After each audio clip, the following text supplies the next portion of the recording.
perkenalkan nama saya Nabila Inayu Arif dengan NIM A1011121128 dari kelas C reguler A akan menganalisis kasus mengenai penyelewengan dana oleh Bank Senturi dari sisi kejahatan perbankan secara umum.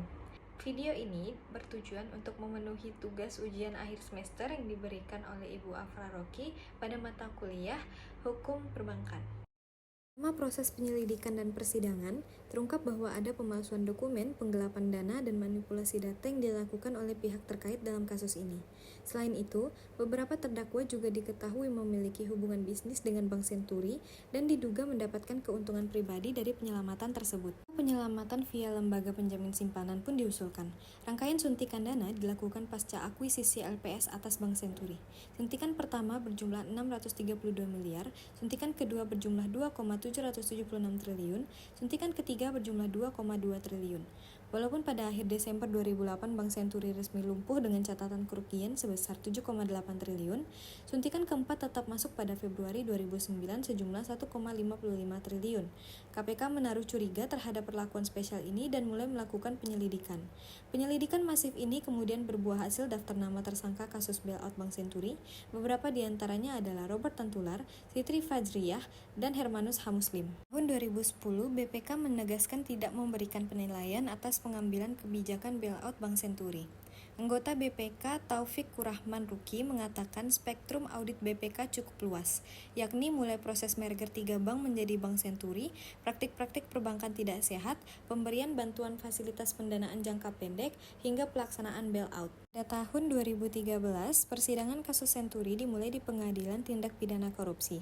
Dalam kasus dana talangan Bank Senturi, KPK telah menetapkan 2 tersangka. Mereka adalah Budi Mulya dan Siti Halimah Fajrijah. Pada 2020, Mahkamah Agung mengubah vonis di Budi menjadi 15 tahun penjara dan denda senilai 1 miliar.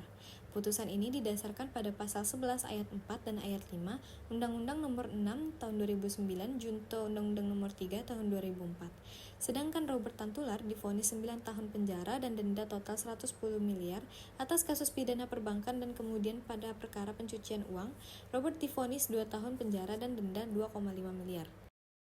Berdasarkan kronologi yang sudah dijelaskan sebelumnya, Bank Senturi banyak melanggar peraturan perundang-undangan. Nah, undang-undang yang dilanggar antara lain yang pertama, Pasal 1 ayat 28 UU Nomor 10 Tahun 1998 tentang perubahan atas UU Nomor 7 Tahun 1992 tentang perbankan mengenai rahasia bank. Nah, yang dilanggar ini mengenai DPR yang meminta data nasabah penyimpanan ke Bank Senturi. Seharusnya memang tidak boleh dilakukan karena data nasabah penyimpan termasuk dalam rahasia bank yang wajib dirahasiakan. Kedua adalah UU Nomor 24 Tahun 2004 yang telah diubah dengan UU Nomor 3 Tahun 2008 tentang lembaga penjamin simpanan. Pasal 11 ayat 1 yang berbunyi, simpanan yang dijamin untuk setiap nasabah pada satu bank paling banyak 100 juta rupiah. Namun dalam kasus ini, nilai simpanan nasabah sehingga miliaran rupiah. Hal ini menunjukkan bahwa memang benar Bank Senturi telah melakukan penipuan terhadap beberapa nasabah. Keputusan untuk melakukan bailout pada Bank Senturi di bulan November 2008 tidak bisa dikaitkan dengan situasi finansial dan kondisi moneter yang terjadi pada saat itu. Berbagai tindakan direksi Bank Senturi untuk menyelamatkan uang nasabahnya merupakan pelanggaran aturan Bank Indonesia yang patut dihukum sesuai dengan peraturan perundang-undangan perbankan yang berlaku. Nah, kemungkinan besar uang Sampurna Group yang ada di Bank Senturi adalah dalam rangka upaya untuk membeli saham Bank Senturi. Kesimpulan yang dapat saya berikan, posisi akhir penegakan hukum pidana perbankan di Bank Senturi adalah kebijakan bailout dapat dikriminalisasikan menjadi tindak pidana perbankan sebagaimana diatur dalam UU Nomor 10 Tahun 1998, Jo UU Nomor 7 Tahun 1992. Terdapat 13 macam tindak pidana yang diatur mulai dari pasal 46 sampai dengan pasal 51A. Ke-13 tindak pidana itu dapat digolongkan ke dalam 4 macam. Yang pertama, tindak pidana yang berkaitan dengan perizinan, yaitu pada pasal 46. Yang kedua, tindak pidana yang berkaitan dengan bank, pasal 47 ayat 1 dan ayat 2, dan juga pasal 47A.